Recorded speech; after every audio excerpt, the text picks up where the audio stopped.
we're glad to have you with us this morning. Pleasure to be here. And Michael will be making a statement at CSIS this morning that will be available on our website. So it's been 15 months since you've been on the job in the wake of Macondo. You've done a variety of different things over that last year and a half, including reorganizing the Bureau, setting up new regulatory standards for safety and operations and protocols, recruiting new people to fill the capabilities.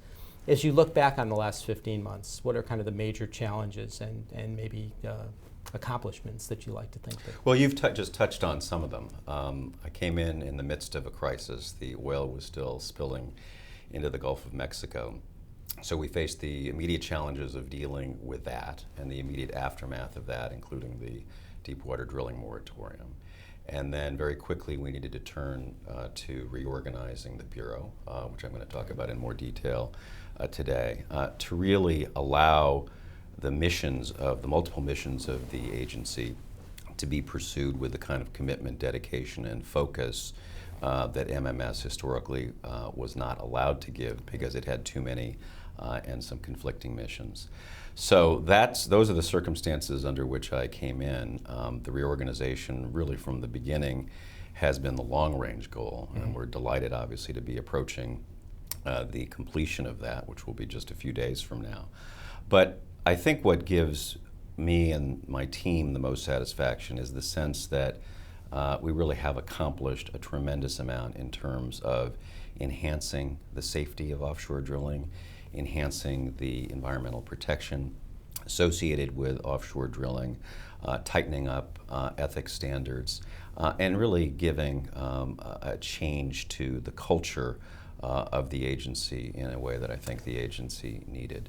The reorganization has done another thing, which is we've created a number of new and very important functions. We brought in some very talented people from the outside to inject some new blood into the organization.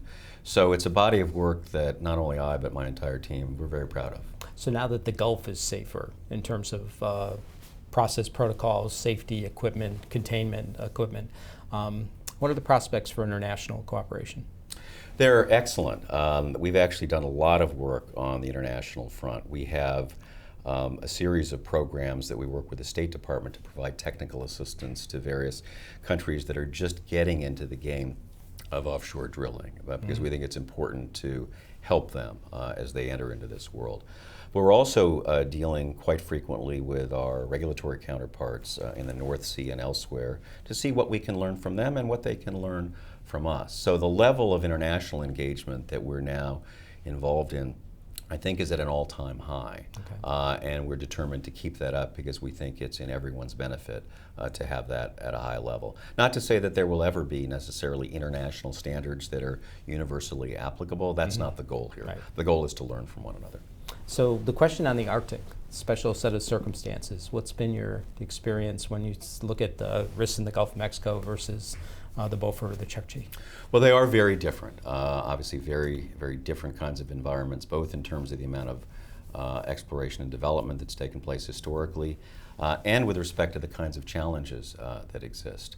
And so we have been focusing very closely and very carefully on the special challenges presented by the Arctic, and in particular with what to do in the event, unlikely event, but the event of an oil spill. And so we are focusing very intently on those issues and are determined to be satisfied that there are credible plans in place in the unlikely event that there is an oil spill. Lots of things are different. The depths at which wells would be drilled, much less. Yeah. Pressures lower. But we've learned all too painfully from Macondo that low probability, high incidence events need to be taken into account when evaluating both plans to drill and applications to specific permit applications. And so we're going to continue to focus on those as we move forward in the Arctic. Excellent. Michael, absolute pleasure. Right man, right time. Thank you very much, Frank. Appreciate it. Yep. Thank you. Thank you.